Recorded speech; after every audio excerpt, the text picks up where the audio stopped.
성경 말씀 사도행전 20장 17절에서 24절까지 교독하겠습니다. 17절 말씀 사도행전 20장 17절 222면입니다. 17절 말씀 바울이 밀로도에서 사람을 에베소로 보내어 교회 장로들을 청하니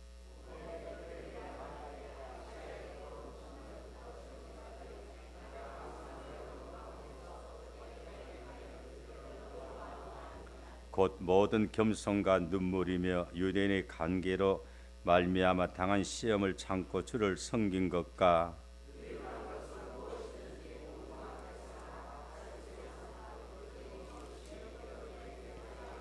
유대인과 헬라인들에게 하나님께 대한 회개와 우리 주 예수 그리스도께 대한 믿음을 증언한 것이라.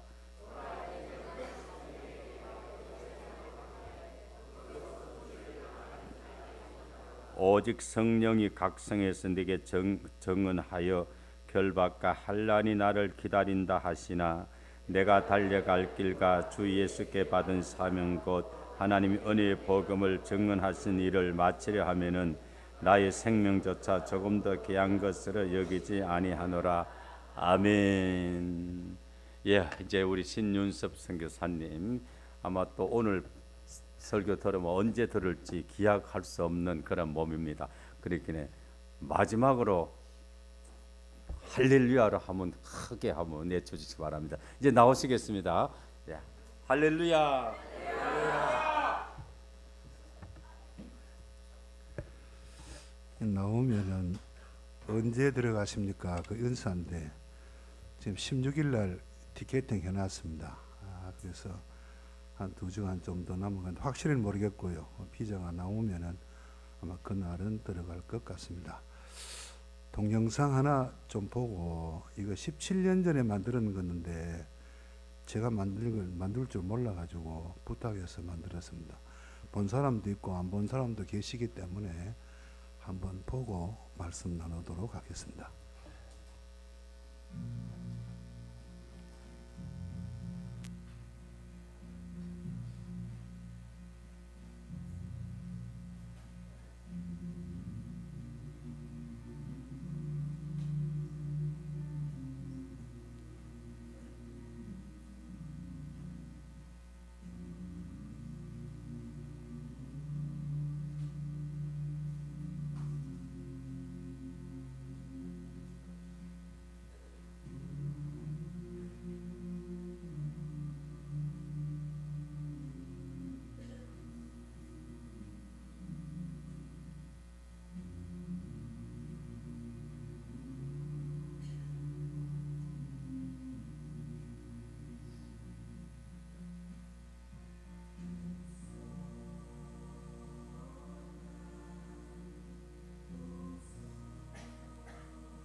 트럼펫 주자가 되어서 살 뻔했는데 목사가 되었습니다.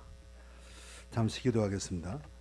하나님 아버지, 이 시간도 이곳에 심령마다 은혜를 주셔서 부흥이 일어나는, 내 가슴 속에 부흥이 일어나는 그런 시간이 되게 하여 주시옵소서. 연약한 종을 성령께서 붙들어 주시옵소서. 함께 은혜 받는 시간 되게 하여 주시옵소서. 이 시간도 종이 섬기던 우즈베키스탄 타시켄트, 또 우즈베키스탄 전역에 이 시간 아침 예배 드리는 시간입니다. 그곳에 함께하여 주시옵소서. 예수님 이름으로 기도하옵나이다. 아멘. 17년 전 동영상이 아니고 10년 전에 만드는 겁니다. 제가 선교지로 들어간 동기는 그 동기입니다. 동기, 시작. 제 뜻이 아니었습니다. 생각도 못했고 계획도 안 했고 하나님의 뜻이었고, 또 한 분 더 소개한다면 김성덕 목사님 뜻이었습니다. 갑자기 전화 와가지고 선교소로 안 갈래 그래가지고 그냥 쫄랑쫄랑 따라간 것이 27년 세월이 흘렀습니다. 그런데 우리가 세상을 살아보면 절대로 내 뜻이 안 이루어집니다.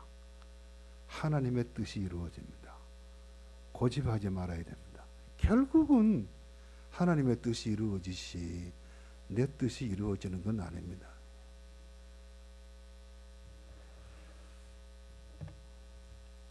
이번에 한 7개월 동안 3월 달에 나와가지고 2주간 만에 들어간다고 생각하고 나왔는데 아무것도 정리 안 하고 책상 위에 설교 준비하던 거 널어놓은 건 뭐 집에도 그냥 너절하게 널어놓고 이래가지고 나왔는데 딱 막혀버린 거예요. 근데 7개월이 걸렸거든요. 근데 저보다 김 목사님이 더 간절히 기도하고 여러분이 더 간절히 기도하는데 나는 기도하면서 이거 안 되는 건데 5년 동안 못 들어가는 건데 이런 예는 없는데 혼자 그냥 걸어가고 있는 거예요. 아멘 하면서 기도할 땐 또 아멘 하고 돌아서면 또 올라오면 또 이거 안 되는 건데 못 들어가는 건데 들어갔어요. 대통령이 바뀌고, 그리고 모든 역사는 하나님이 주관하시기 때문에 대통령이 바뀌고 많이 완화가 됐어요. 여러분들도 지금 여러분 패스포트 가지고 비행기표 사가지고 들어오면 돼요. 비자 안 받아도 돼요. 들어오면 돼요. 한 달은 머물 수 있어요. 꼭 오시기 바랍니다. 제가 하나 자신하는 거는 보신탕은 내가 시큰 내가 대접할 테니까, 양고기하고 또 그 과일하고는 막 책임지고 내가 대접할 테니까, 신물이 나도 대접할 테니까 꼭 한번 오시기 바랍니다. 부탁합니다. 100번 듣는 것보다 한 번 더 와보면 와서 다 뭐 대부분 보니까 많은 성도들이 현장에 와서 도착하자마자 막 울고 가더라고요. 생각했던 것보다 이 척박한 땅에 교회가 세워졌구나 하는 거기에 감동을 받으시는 것 같아요. 근데 이번에 제가 용기를 내가 들어갔어요. 들어갈 때도 될까 말까 하고 들어갔거든요. 노비자로 들어갔는데 공항에 딱 도착하니까 다른 사람 다 내보내고 저 혼자 남았어요. 안 보내주는 거예요. 1시간 걸렸어요. 역시 쫓겨나는가 보다 하고 이제 앉아 있는데 콱 찍어주고 들어가라 그래요. 새 세상 온 것 같더라고요. 가보니까 얼마나 감개무량하든지 정리를 좀 하고 나왔으면 덜 할 텐데 다 널어놓고 왔으니까. 그래 가서 정리도 하고 이것저것 하고 이제 또다시 들어갑니다. 한번 들어갔으니까 이번 되지 않겠느냐. 안 돼도 또 가는 방법은 또 있습니다. 그래서 가지고 이제 우즈벡 들어가는 건 들어가니까 여러분 근심하지 마시고 사역 잘 하도록 기도해 주시는데, 제가 전에 기도 부탁을 한 가지만 부탁했어요. 신선교사 가슴을 뜨겁게 해주십시오. 이것 좀 빼놓지 마시고 해주시고, 여러분 가슴이 식으면 아무것도 못해요. 가슴이 식으면 인간답게 못 살아요.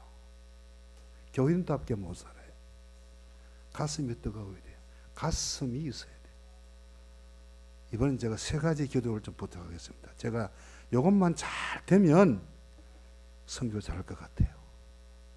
제가 평소에 기도하고 있는 건데, 하나님, 신선교사 기도가 깊어지게 해주십시오.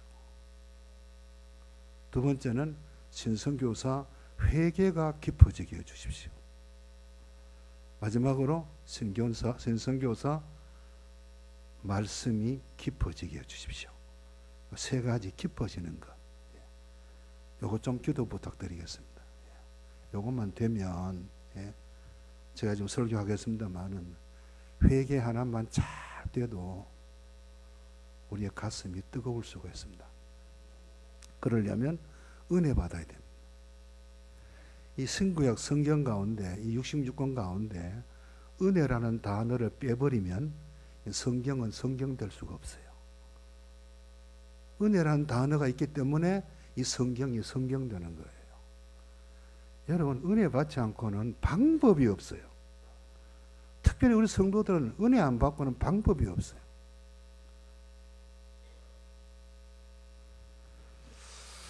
아직까지는 주무시는 분이 안 계시는데 이 얘기를 하나 해야 이제 안 주무시겠죠. 주일 오후에 은혜 받으려면 밥을 조금만 잡수십시오. 반만 잡수십시오. 배부르면 참아요. 저는 아침 금식하거든요, 주일날. 20년 차 된 집사 부부가 있었습니다. 어느 주일날 아침에 부인 집사님이 교회를 못 갈 사정이 생겼어요. 남편에게 부탁을 합니다. 여보, 오늘 내가 못 갈 텐데 당신이 오늘 혼자 가서 은혜를 많이 받고 와서 나에게 좀 이렇게 그 은혜를 좀 증가시켜 달라고 단디 부탁을 했어요. 가되 뒤에 앉지 말고 오늘은 맨 앞에가 앉아라.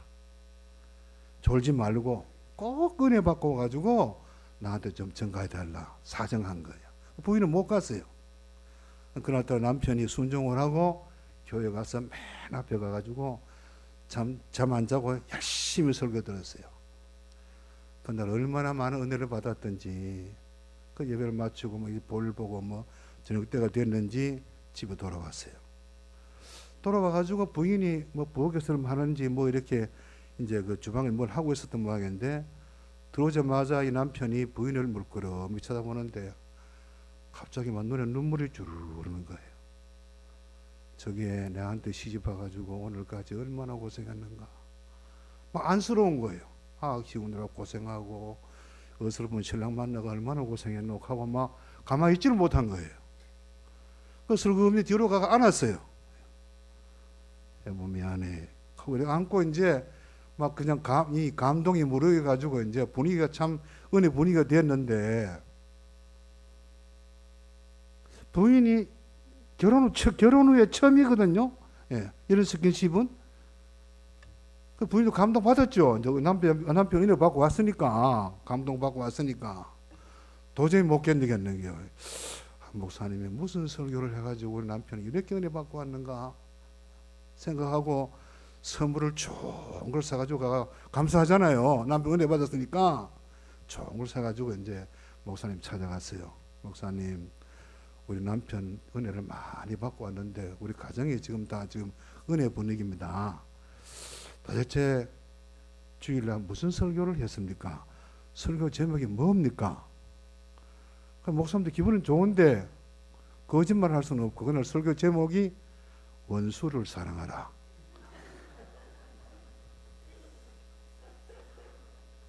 어쨌든 은혜를 받았어요. 은혜 받으면 이렇게 되는 거예요. 은혜 받으면.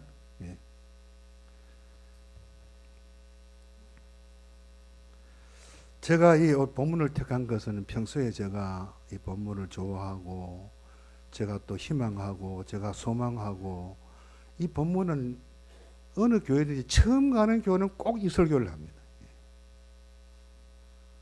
근데 본문에 보면은 이 본문 내용이 전반부와 후반으로 나눌 수가 있는데 바울이 전반부를 앞에 얘기하고 전반부는 과거를 이야기하고 후반부는 앞으로 다가올 일에 대해서 얘기하는데 아마 시간상 제가 후반부는 이 얘기를 못 할 것 같아요. 예.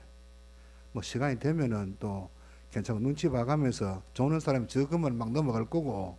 예. 제가 다시언트에서 새벽 설교하는데 신구약 성경을 새벽 강해했습니다. 신약은 다 떼냈고 구약은 창세기부터 시작해가 지금 시편 36편까지 강해하고 왔는데 시편을 강해하면서 하나 얻은 결론이 있어요. 그게 뭐냐 하면 시편 다윗 거기까지는 계속 다윗이 나옵니다. 36편까지 이제 가면 37편 하게 되는데 36편까지 다윗의 글이 나오는데 제가 얻은 결론은 다윗에 대한 결론은 다윗은 어떤 사람이냐? 첫째, 다윗은 겸손한 사람이었습니다. 두 번째는 다윗은 회개하는 사람이었습니다. 이래서 하나님이 좋아하셨구나. 이렇게 하나님이 다윗을 그토록 좋아하셨구나. 틀림없습니다. 하나님이 좋아하는 사람은 이 사람입니다. 오늘 바울이 여기 뭐라 그럽니까? 에베소에서 성경을 봐야 저도 뭐 20장 다윗이 밀레도에서 사람을 에베소로 보내어 교회 장로들을 청하니 봄에 그들에게 말하되 아시아에 들어온 첫날부터 지금까지 내가 항상 여러분 가운데서 어떻게 행하였는지를 여러분도 아는 바니 곧 모든 겸손과 눈물이며 유대인의 간교로 말미암아 당한 시험을 참고 주를 섬긴 것과 나오는데 오늘 설교 제목을 생활신앙으로 잡았습니다. 신앙이 생활화가 돼야 됩니다. 신앙이 생활화가 되지 않으면 능력이 없습니다. 나도 힘들고 너도 힘들게 합니다. 신앙이 생활화가 돼야 나도 즐겁고 나도 평안하고 남에게도 유익을 줍니다. 참 제가 이 말씀을 또 새기보면은 여기 뭐라 그럽니까? 18절 보세요. 아시아에 들어온 첫날부터 지금까지 어쩌다 한 번이 아니고 첫날부터 지금까지 시종일관. 제가 개업식 같은 데 가보면은 그 설교를 잘합니다. 초심을 잃지 마라. 들어온 첫날부터 지금까지. 우리는 어쩌다 한번 어떻게 하고 나면 그걸 가지고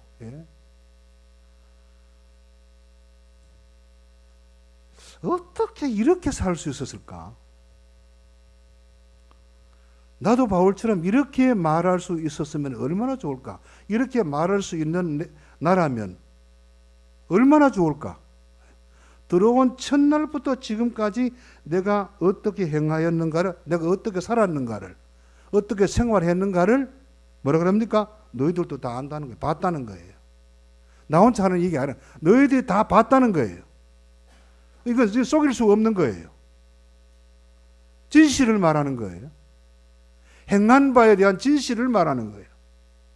내가 이렇게 살았다. 너 봤지 않느냐? 그러면 시작이 뭐래요?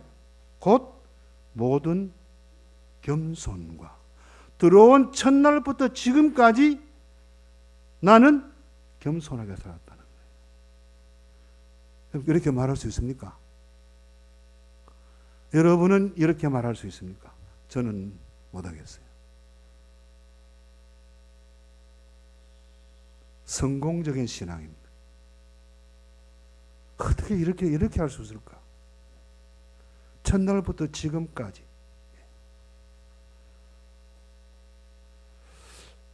옛날에는 우리가 심령 부흥회라고 이렇게 많이 그렇게 집회를 했는데, 심령 대부흥회.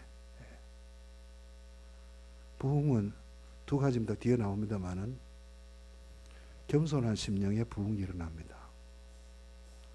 회개하는 심령의 부흥이 일어납니다. 잘 속지 마시기 바랍니다. 그거 아니면 가짜입니다. 우리 목사님 요새 온유에 대해서 많이 말씀하시는데 겸손과 온유와 진실은 따로따로 있는 게 아닙니다. 같이 있습니다. 같이 있습니다. 제가 우즈벡 가가지고 한 1년쯤 지나니까 후배 뒤에 선교사들이 막 밀려 들어오는데 어떻게 소문 듣고 쟁쟁한 인물들이 막 들어오는데 위축되더라고요. 기가 차더라고요. 야, 저 사람들은 교육들도 많이 받고 나는 갑자기 김 목사님 가라 그래가 갑자기 그냥 돌아가지고 준비도 없고 공부도 안 했고 예비도 안 했고 기도도 준비 안 했고 들어왔는데 저 사람들은 1년, 2년 뭐 영국가 교육받고 어디가 교육받고 얘가 막 들어왔는데 어쩌라더라고요. 이거 어떡하지? 경쟁심이 없어야 되겠지만은 사람인지라 그때 제가 기도한 게 하나 있어요. 하나님, 내가 여기 머물 동안에 무슨 큰 일을 못해도 이 땅에 머무는 동안에 진실하게 살다마는 가게 해주십시오. 요거 하나는 들어주십시오. 다음 내 떠난 다음에 신윤섭이라는 사람 이름을 들먹거릴 때 여기 있던 여기 현지인들이 아, 그 사람 진실하게 살다 간 사람이다. 이 소리만 좀 듣게 해주십시오. 그 기도 제목 삼고 기도하며 그렇게 살았어요. 그 진실 속에는 온유도 있고 겸손도 있습니다. 회개하지 않으면 진실이 없습니다.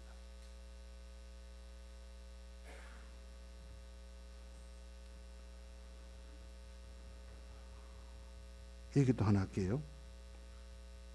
한국에는 연말이 되면은 고3 자녀를 두는 어머니들은 비상이 걸리죠. 그래서 임박해지면은 목사님 찾아와가 시험 치는 내 아들, 딸을 위해서 기도해달라고 부탁하잖아요. 무슨 기도 부탁합니까? 합격해달라고. 또는 여집사님이 한번 목사님 찾아와가지고 기도 부탁을 하는데 목사님 이번 시험에 우리 딸 떨어지게 해주십시오. 이 목사님 깜짝 놀란 거예요. 생리 처음 들은 처음 부탁의 기도예요. 우리 딸 이번에 떨어지게 해주십시오. 목사님 띵한 거예요. 이런 기도 부탁이 어디 있나 이 말입니다. 왜 그렇습니까? 이유가 뭡니까? 목사님 저게요. 초등학교 1학년 때부터 1등만 계속 해가지고 기고만장 해가지고 이번에 안 떨어지면 저 인간별입니다. 그 목사님 기도했대요. 떨어져 버렸어요.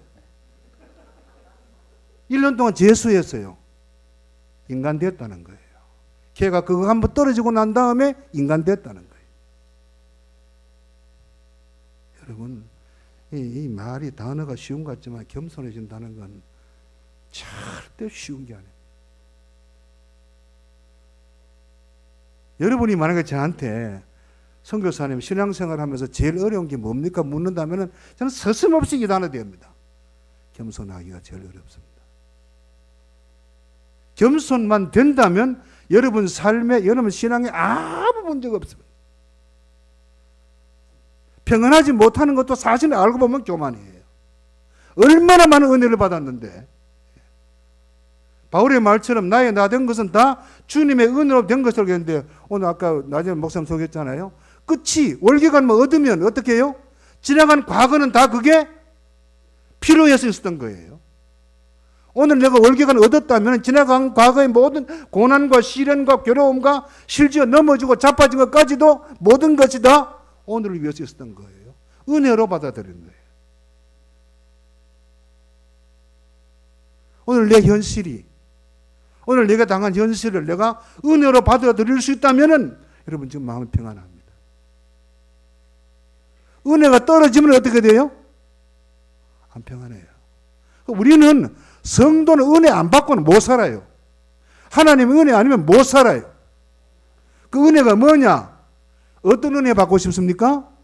겸손의 은혜를 받아야 돼요. 하나님 나를 겸손하게 만들어 주십시오. 어떻게 하든지. 하나님이 저와 여러분에 대한 최대 관심사가 뭘 것 같습니까?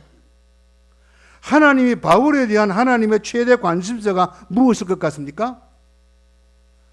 제가 이런 표현해 볼게요. 하나님이 바울에 대해서 조마조마하는 게 하나 있어요. 그게 뭐예요? 바울이 교만해질까 봐. 고린도후서 12장 봅시다. 집사님 좀 띄워주실래요? 김 목사님이 하셨는데 고린도후서 12장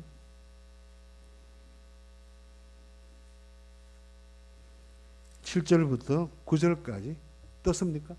예, 같이 읽읍시다. 시작.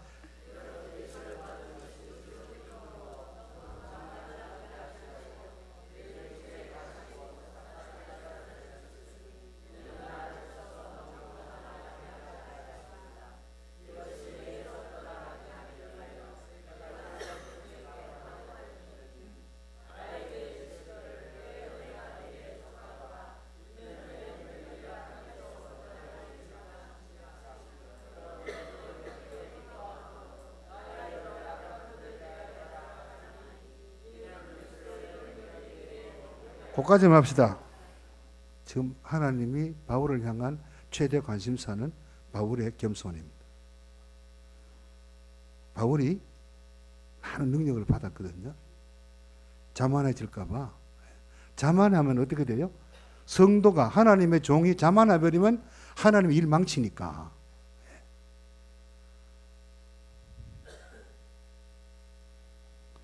하나님이 바울이 지금 얼마나 어려워요. 나중에 디모데후서 마지막에 보면은 쓸쓸한 모습이 나오는데 이런 지금까지 살아오면서 바울이 얼마나 일을 많이 했습니까? 건강 하나는 줘야 되지 않겠습니까? 그런데 건강까지 쳐버린 거예요. 그래서 고쳐달라고 그러니까 안 고쳐주신 거예요. 가지고 있으라는 거예요. 네가 이거 안 가지고 있으면 왜? 너 교만해지니까. 바울을 향한 하나님의 관심사는 이거였어요. 너 겸손해야 돼. 낮아져 있어야 돼. 너 교만하면 안 돼. 그래 가지고 있으라는 거예요. 그리고 누구를 붙여놨습니까? 의사 누가만 곁에 딱 붙여놓은 거예요. 돌보아주라고. 바울의 겸손을 제가 성경에서 조금 찾아봤는데요. 첫째 바울은 자기를 가리켜서 뭐라 그럽니까? 나는 자기 자신을 가리켜서 나는 팔풍이다 그럽니다. 만삭되어지 못하여 난자 같은 자. 여러분 누가 내보고 야 이 등신아 그러면 어떻게 해요? 맞다 그래요? 맞다 그럴 수 있으면 괜찮은 성도예요. 사람이요 우리가 용어 중에서 이 말은 쓰면 안 됩니다. 대화하다가 잘 나가다가 사람이 그러면 못 써 이러면 그건 다 깨지는 거예요. 그건요. 그 소리는 못 듣는 거예요. 그건 도저히 못 참는 거예요. 두 번째 바울이 뭐라 그럽니까? 나는 사도 중에 가장 지극히 작은 자라 그럽니다. 제가 전도사 때는 기고만장했어요. 어떻게 저런 게 목사가 돼가지고 쳐다보니까 아이고 저 인간도 목사가 됐네. 저런 사람이 목사 됐네. 하나님이 한번 탁 거꾸로 주는데 세상에 나보다 못난 목사는 없더라고요. 그래 내려가야 돼요. 깨져야 돼요. 우리 깨져야 됩니다. 부서져야 됩니다. 망가져야 됩니다. 나 자신에 대해서 철저하게 실망해보지 않으면 하나님의 능력은 임할 수가 없습니다. 철저하게 나에 대해서는 실망해야 돼요. 몹쓸 인간, 더러운 인간, 치사한 인간 맞습니까? 두 번째는 바울이 뭐라 그래요? 세 번째입니까? 나는 성도 중에 지극히 작은 자라 그래요. 음보교회에서 여러분의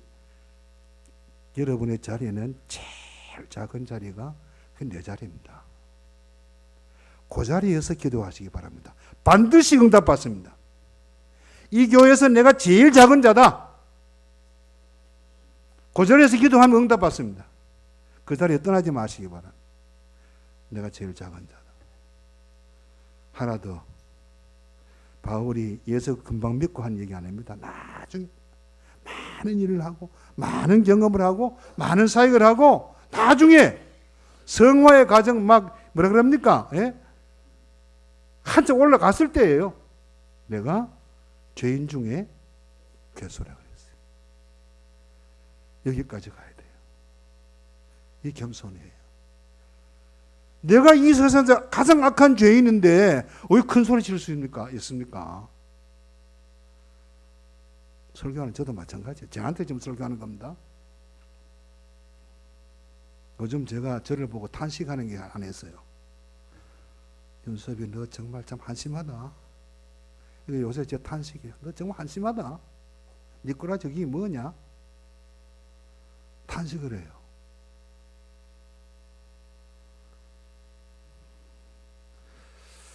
아휴, 이거 하나 더 해야 되는데 간단하게 한번 더 합시다. 넘어갑니다. 두 번째 뭐가 나옵니까? 겸손과 한 가지 더 나오죠.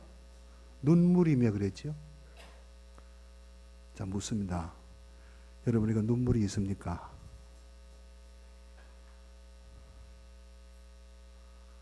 내 눈에 지금 눈물이 있다면 여러분은 살아있는 성도입니다.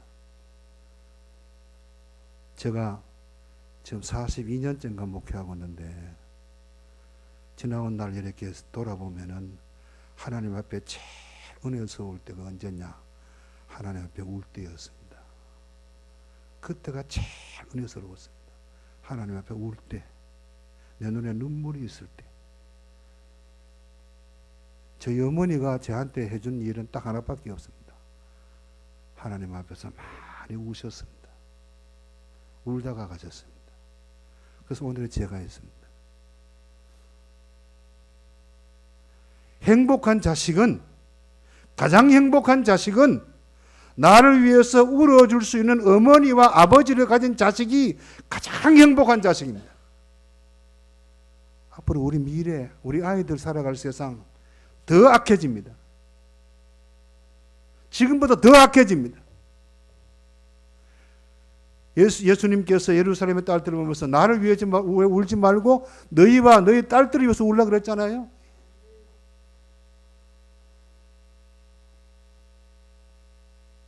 불쌍하잖아요. 내 아이들이, 내 손자들이 앞으로 살아갈 이 험한 세상 고생할 것 생각하면은 불쌍하잖아요. 두 가지 눈물만 얘기하겠습니다. 첫째는 회개의 눈물입니다.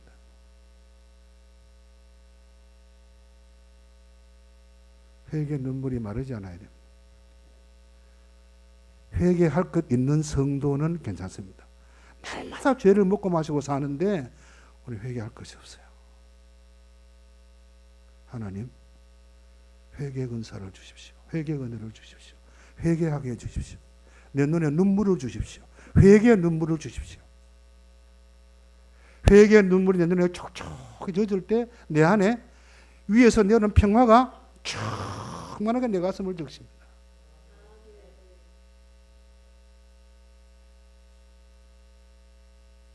회개가 안 열리면 부흥 기대를 못합니다. 내 심령 부흥에 회개가 안 일어나면 이거는 내 심령의 부흥을 기대할 수가 없습니다. 그거 안 되는 거예요. 부흥의 시작은 회개예요. 한 가지 먼저 얘기합시다. 감사의 눈물입니다.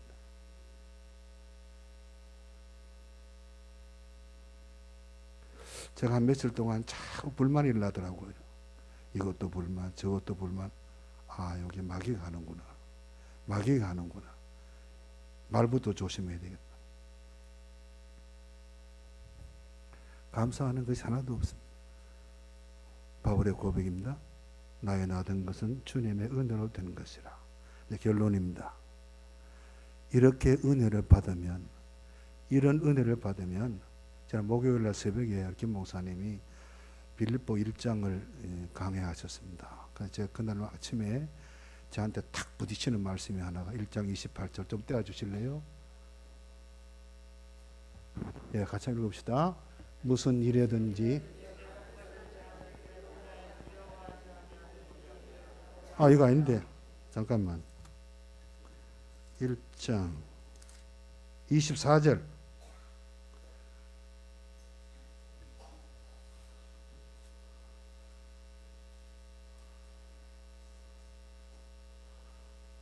없어요? 그럼 같이 읽읍시다. 찾아가지고 1장 24절 제가 읽을게요. 내가 육신으로 있는 것이 너희를 위하여 더 유익하리라. 은혜 받으면 나도 유익하지만은 다른 사람을 유익하게 하는 삶을 삽니다. 그건 은혜 받아야 됩니다. 겸손하고 회개하고 감사하고 이렇게 낮아지면. 자, 오늘 우리 뭐 가까이 멀리 생각하지 말고 가까이 우리 교회 안에서 나는 이 교회에 유익을 끼치는 교인인가? 유익을 끼치려 그러면 첫째 겸손해야 됩니다. 회개하는 사람 돼야 됩니다. 나는 이 교회 구경꾼인가? 이 교회를 통해서 덕 받으려고 온 사람인가? 매일 주일마다 와가 목사님 은혜 받고 내가 좀 살아야 되겠다. 그 목적 가지고 나오는가? 반대로 바꾸시기 바랍니다. 나는 이 교회에 과연 내가 있어서 이 교회에 유익을 끼치고 있는 사람인가? 그러면 복 받아요. 이 교회에 내가 유익을 끼치고 있는 믿음의 삶을 살면 반드시 복을 받게 되어 있어요. 두 번째, 죄송합니다. 이 목회자 얘기해가지고 담임 목사님에게 나는 유익을 끼치고 있는 사람인가? 제가 단호하게 얘기합니다. 담임 목사 힘 빠져버리면요, 뭐 교회 안 돼요. 담임 목사 맥 빠져버리면 교회 안 돼요. 나는 과연 내가 지금 목사님에게 유익을 준 사람인가? 어쩌다가 한 번, 두 번 잘하면요, 평생 그거 안 잊어버려요. 근데 그때 내가 뭐 한번 대접했는데, 꼭 한 번 했기 때문에 자꾸 안 잊어버리는 거예요. 많이 예쁘면 잊어버려요. 그렇잖아요? 한두 번 한 거는 꼭 기억해요. 근데 그때 했는데, 두 가지죠. 은혜 받고, 은혜 받은 결과는 유익을 끼치는 사람이 돼요. 전 지금 생각해요. 내가 지금 다시 들어가면은 어떤 유익을 끼치고 살 거지. 목요일 아침에 그 설교 듣고 제가 깨달은 바예요. 내가 이제 들어가면 어떤 유익을 끼칠 인생으로 선교사로 살 것인가. 또 제목을 잡은 거예요. 하나. 기도 제목 또 하나 붙은 거예요. 설교 시간에 많은 것 잡으려고 하면 안 돼요. 한 단어 붙잡으면 돼요. 은혜 풍성한 여러분 심령에 부흥이 일어나는 아름다운 성도 개개인 우리 은보교회 되시기를 주의 이름으로 축원합니다. 하나님 감사합니다. 은혜를 주시옵소서. 예수님 이름으로 기도하옵나이다. 아멘.